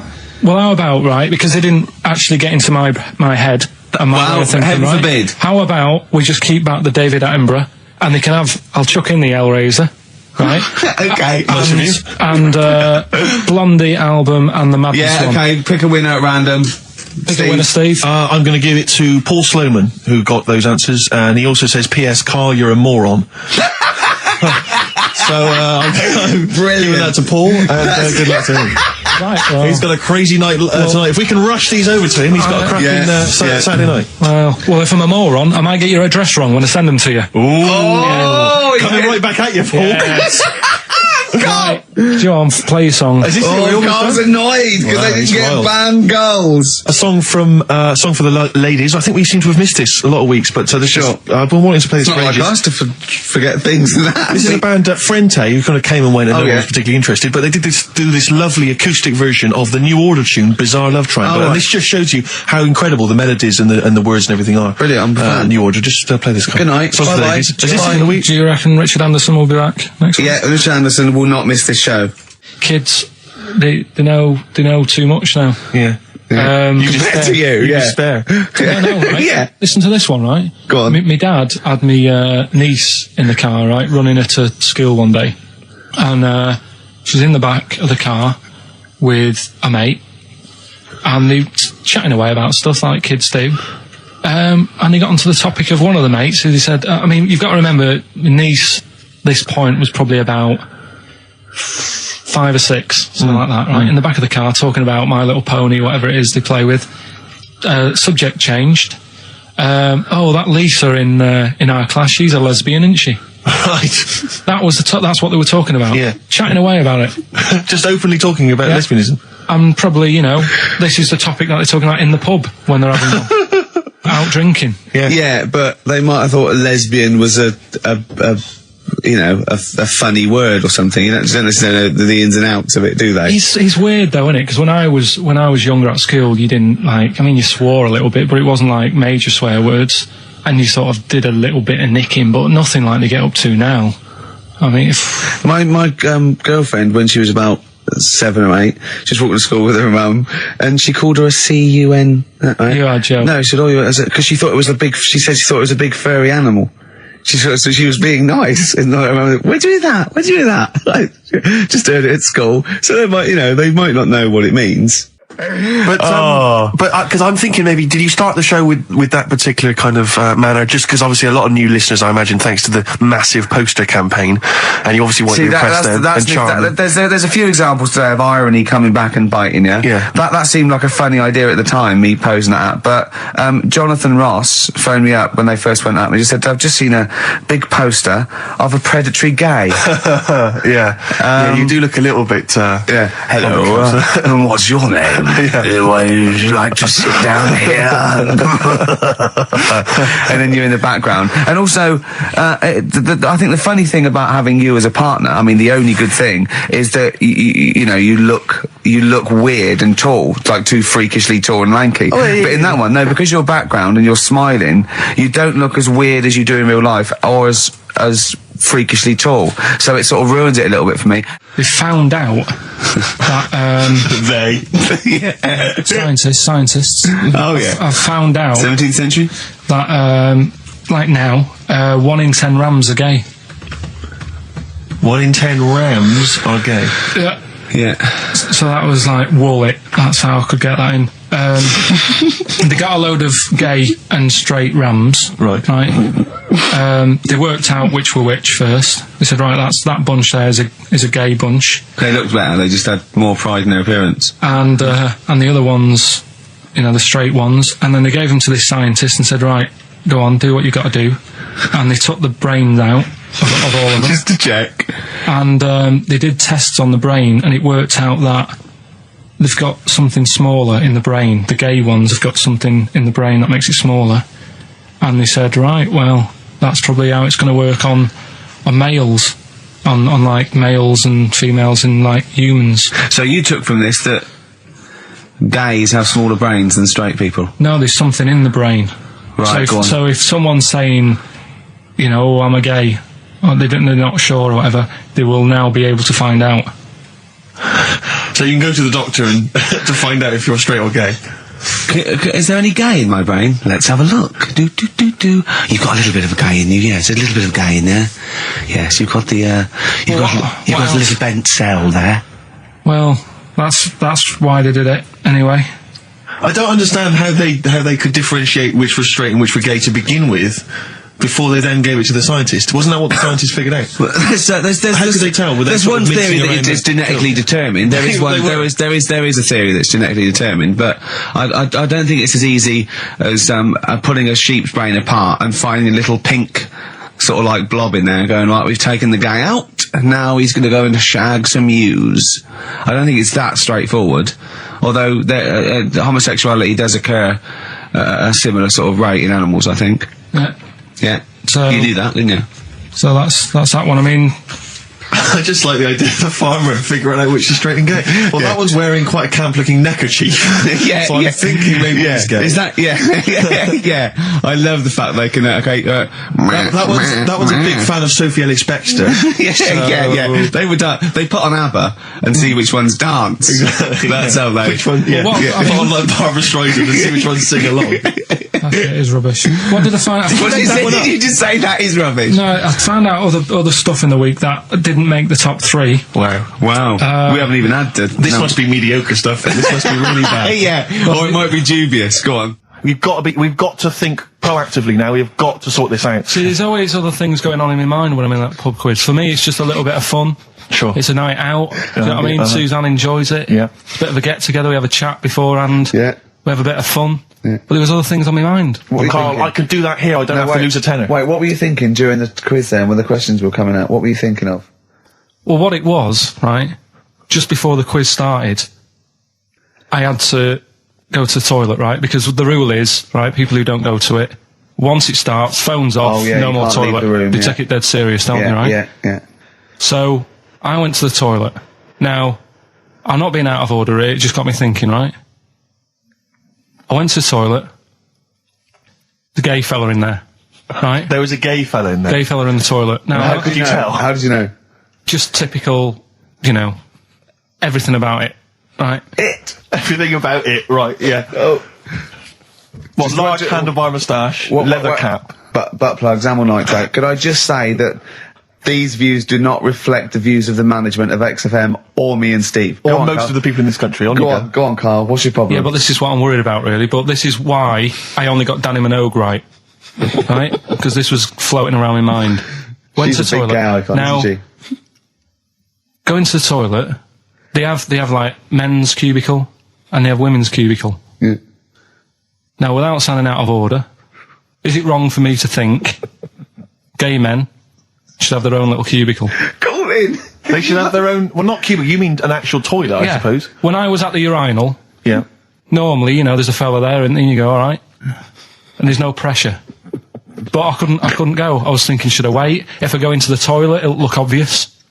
Yeah. I had loads of pressure and But this was what were going you on. worried about? I'm so sorry. What were you concerned about? Viewers? I'm so Well, sorry. it's like, right, listen, when I was a kid, right, and it's alright for you to go into women's toilets when you're a kid, it's like, oh, it's a bit cute, right, as long as you're not, like, over 15 or something, right? Right. But when I was a kid, I went into a toilet, and women, when they use their little cubicles, they don't shut the door. Some of them just sit down on the toilet, Yeah. right, and you see everything, and... No, seriously, that's probably one of the first times I saw, like, a woman. Yeah. That, right, and my Auntie Nora when she was staying over. What happened with your Auntie Nora? She was, she's into wearing caftans. Into wearing what? You know, caftans. Oh, yeah. What are caftans? Big, bellowy sort of dresses. Right. And, yeah, I used to sit on the floor at home in front of the telly. Sure. She was on the chair behind. Yeah. She did a bit of a, sort of a Sharon Stone scene. Oh, God. Yeah. Did you see it? There was no underwear. No. What age were you? What was it like? What age were It you? was like a ripped tennis ball. What? Right, we're off air. We're off air. Either that or put us in for the Sonys. Iced tea. That's how I'm living. Bit of old school hip hop. Where's RT? All right. Good point, yeah. Go make me a cup of coffee or something. Well, before you do that, can I just qualify something? I'm a little bit concerned about your toilet discussion. What exactly is your point again? I was just a bit bemused. You see, it's a tricky one. All I'm saying is, right, there I was at the pub quiz. I go to the toilet, not thinking about anything. I try to go, right, there's a little gay fella next to me. I love this little gay fella. Now, the weird thing is, there's nothing stopping him having a little glance, right, because he's allowed in the fella's toilet. Yeah. Now, I'm not allowed to go into the woman's toilet and have a little look round. Right.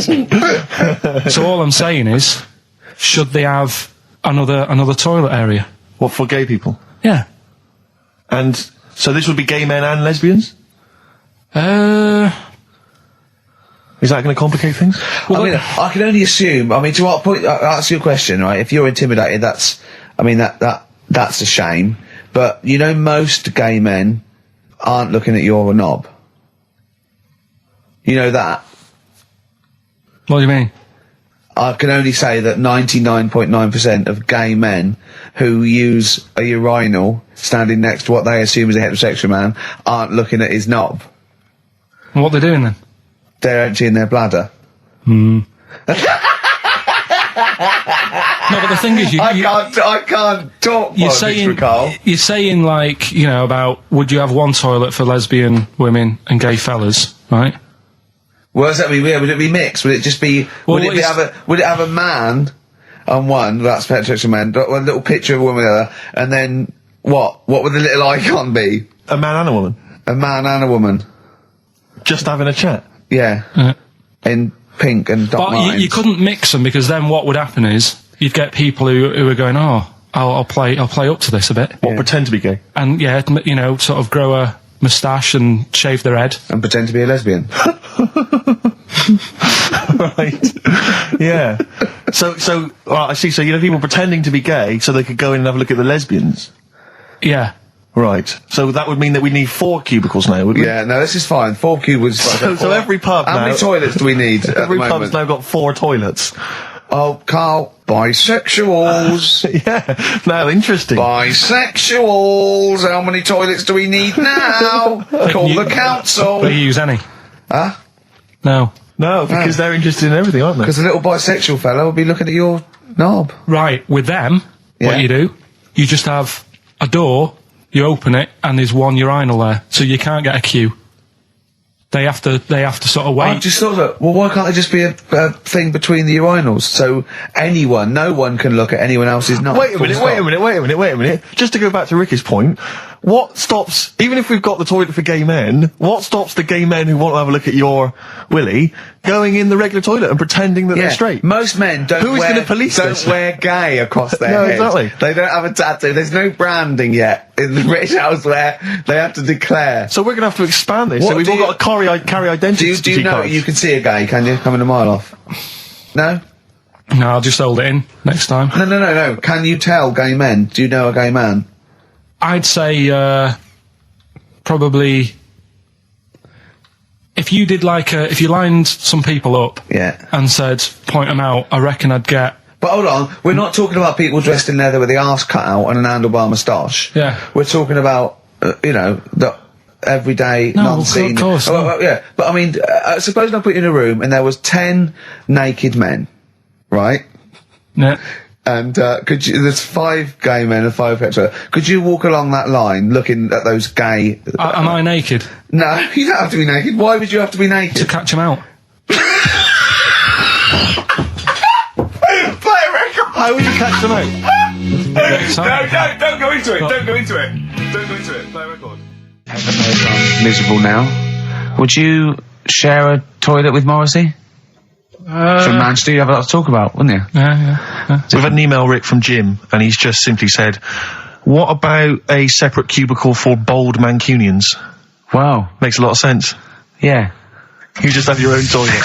I'm Ricky Gervais, with me, Steve Merchant and Karl Pilkington, and a few new characters, Steve. I can't believe As that. I said, I know you love Moyles and his sort of wacky stuff, and Chris Moore, Edmonds, one of the greats, and Edmonds, and just all well, I'm I'm going to go along the same sort of vein. I've come up with a couple of. Can I show you one? I'm excited. Okay, well, it always starts with a sort of doorbell.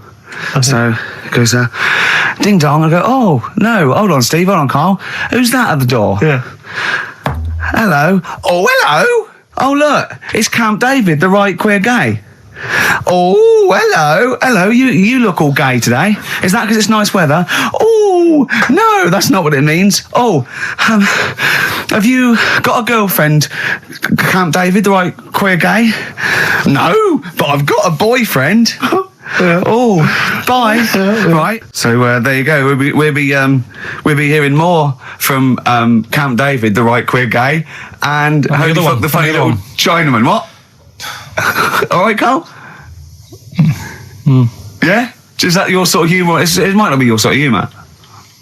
You just should have run it past me before you did it. Yeah. What one are you worried about in particular? The not Camp David. Well, say his name. No. Say his name. Which one? I don't know which one you mean. The Chinese fella. I forget who that was. What was his name? I can't remember. Well, if you can't remember, it can't be that good, so we'll leave it. We won't do it again. Right? Oh, ding dong. Who's that? Who's this? Oh, hello. Oh, look, it's David Gray, the bent piano player. Oh. All right. I thought it was going to be Columbo. That would be the joy. Ding dong. My wife loves you. No. Hello. Oh, I don't believe it. Look who's turned up, Karl. The weird thing is, Steve, right, that is like what I imagine Ricky's house being like when people are ringing the bell. Because they're all so different. It's got a little... He's obsessed with all my friends being slightly different to each other. I've never understood it. He goes, there's no thread. There's no thread to them.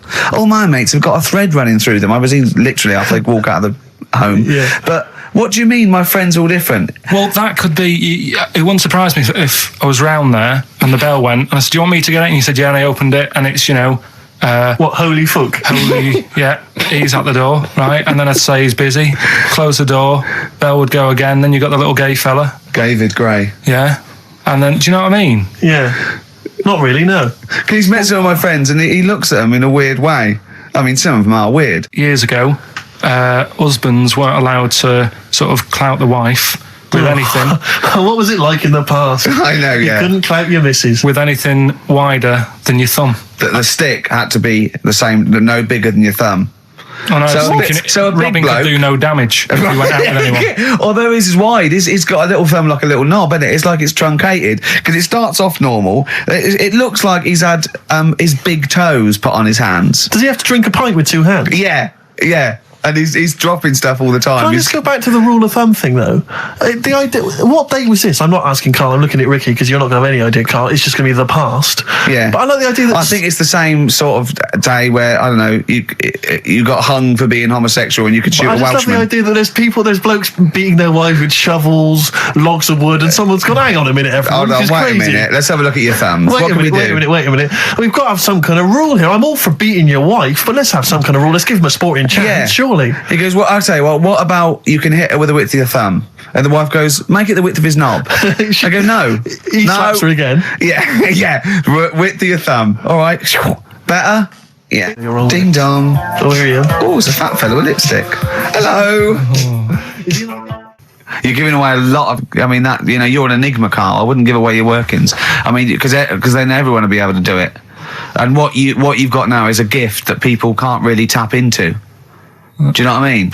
See, that's what Lenny Henry and Chris Miles' mistake. See, I've sort of worked out how they do their comedy, and I'm doing it now. Sure. Do you see what I mean? Now that I'm doing it. I think the only way that people would start to be able to replicate a lot of what Carl does is if maybe they had a severe blow to the head, or they were diving, they came up to the surface too quickly. Ding dong! Oh, I'd like a severe blow. Oh, get lost, David. Let's have some adverts, quick. So this week, we're very lucky to have with us Russian pop act Tattoo. Round of applause for them. Hello. Lovely to have them here. Tattoo. Now then, of course, there's been much controversy that your kind of lesbian shtick is just something to try and whip up some press attention. We are proper lesbians. We love fanny more than cock. Okay, brilliant. And Tattoo, lovely to have you here. Thanks for coming. Yeah. Now then, you've got some live gigs, I understand, planned. Yeah. Duh. Okay. I can't help but notice that you sound, dare I say it, Tattoo, you don't sound so much Russian as German. No, we cannot do the accent properly. Okay. And Tattoo, it's a joy to have you here. Thanks for coming down. And finally, your lesbians would, for instance, either myself or Carl be able to convert you from your lesbian ways? We like the muff so much that the knob is no good for us. All right, well, thanks very much, Tattoo. Yeah, thanks, Tattoo. Thanks very much. Cheers. Extraordinary. Next week, share. Brilliant. So if you've got any special guests you love us to interview, then let us know. Ricky.Gervais@xfm.co.uk. And we'll try and get there. Oh, dear. Play a metal card. Rockbusters answers next. I was going to say, well, do you want to do that? No, let's do it next. After the record. Just going to say something. What were you going to say? About gays and that. What? In a bit. What were you going to say? Well, we'll look forward to that. Martina Topley Bird. Need one on XFM 104.9. Right, there goes the girls from Tattoo. See you later. Well Thanks, done. girls. Cheers. Right, a couple of listeners Carl, what were you saying before we cut you off? Yeah, it's just like, you had the girls in and that, and it reminded me, I was talking to Steve in a week. Yeah. I think it's when people were talking about going to string fellas and that. Yeah. I was talking about seeing naked people. Yes, I asked him. I said when he used to watch, say, he accidentally flipped onto BBC Two and some ballet was on, would his eye ever been drawn to maybe the gentleman's lower regions rather than the ladies? The gentleman's package. Yeah. Would your eyes ever be accidentally drawn to that, and you couldn't resist it? And you said yes. Yeah, because right. I don't think I'm. Oh dear. Well, go on. I mean, fair enough. No, right. I'm always looking at the beautiful ladies, but fair enough. Yeah. No, go on. But. Right. Have you ever looked at Wayne Sleep's testicles? I went out. Have you ever looked at Wayne Sleep's penis and testicles? I went out on a night out, right? And it was it got to some point in the night where two women and two fellas got on stage. Right. Started stripping off. Yes. Yeah. Just what, members of the audience? No, I think they were like part of the act, right? Right. And what was this, panto? The fellas had like their undies on, and the girls just had their knickers on. Yeah. Right. And sounds pretty erotic at the moment. Go on.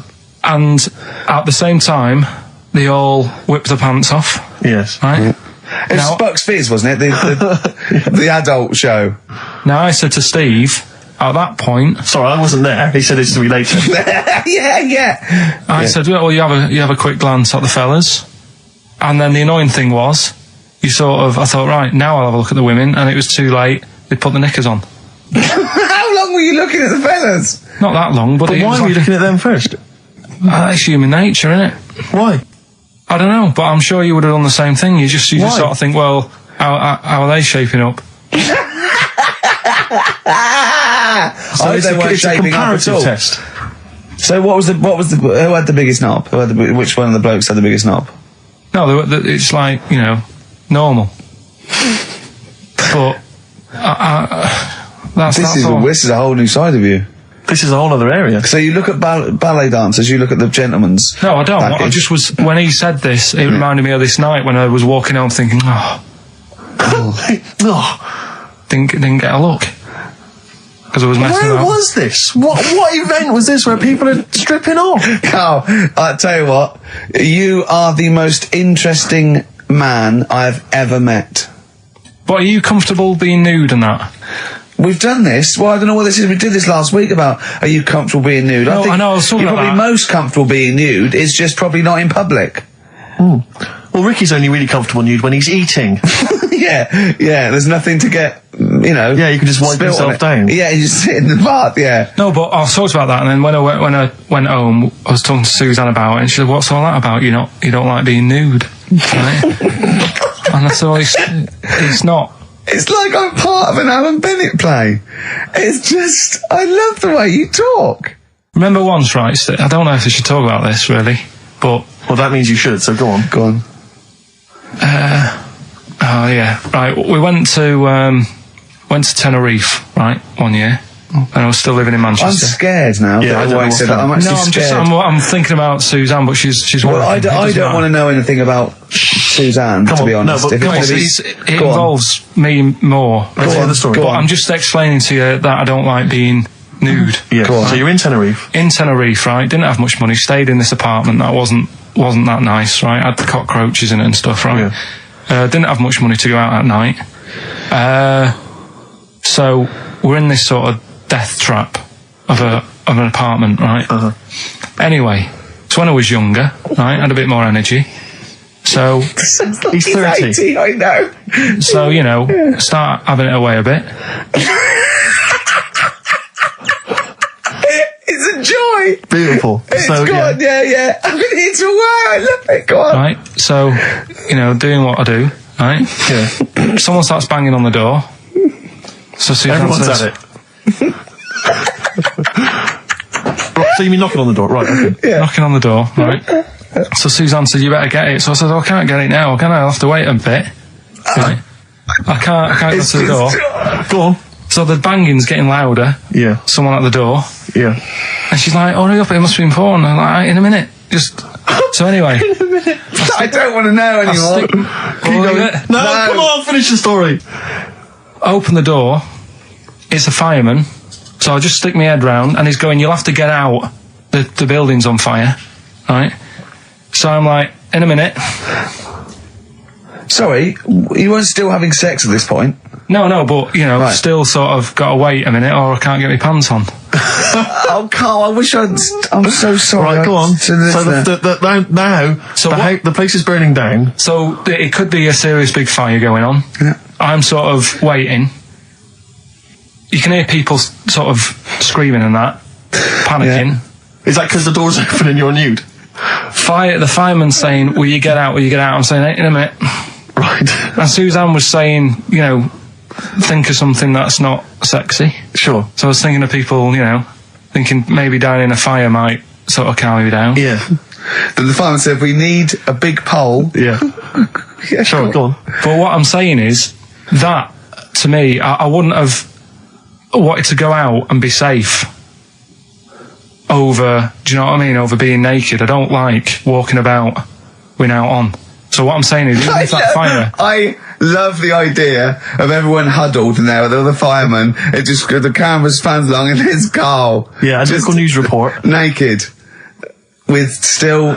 But would you have gone out, we're now on... But why do I have to go out with now on? I'll just grab a pair of jeans. All right, but you've just, What? There's a fire, Carl. Yeah, but See, not everyone looks at men's packets. That's only you, remember. Most of the other firemen wouldn't be going, oh, look at him. But what I'm interested in is he's pleased to see us. Carl, how long did it take? And did the thought of dying in a fire help?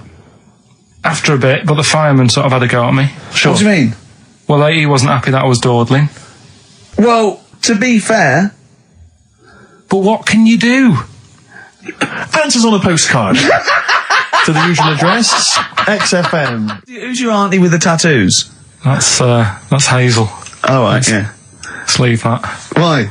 Oh, let's Why? not talk about it. What have I come across there? What's up with that? Hazel? What's up with that Hazel? There's nothing wrong with it. It's just a lesbian, which is nothing wrong with that. Well, no, but you've made it sound like there is now by not wanting to say it. My auntie's a lesbian. I know what you're saying, though. I know what you're getting at. Just because I call her Uncle Hazel. Play a record. He's from Manchester. Please forgive him. I had earrings ages ago, but... Did you? Yeah. Oh, but yeah, you're a man who notoriously hates pain, and he's scared of everything. Yeah, I was about 18, and I took 2 in 1, and they did it right, and he just went, and I went, all right, I went, yeah. I just went, oh, God.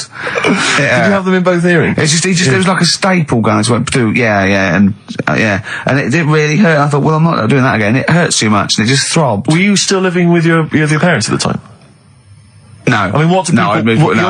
your kind of oiky Reading family, what would they have made of... Oh, well, they know I had them afterwards, yeah. And but did they take the mick? Oh, God, of course they did, yeah. Yeah. Rick, you ain't going to eat like that.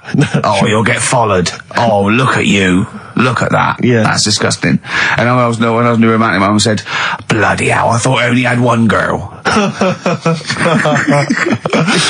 Which is the earring? Because isn't it like one ear is for gay people and one is for straight people? Is that just a myth? Or I don't know. It might be something to do with which ear you had it. Yeah, there probably was sort of like signs for that. Yeah, it's like when you're growing up, I had loads like a white polo neck, right, and a ring on your little finger. That means you're gay. Yeah, yeah. Like you can see him coming. He's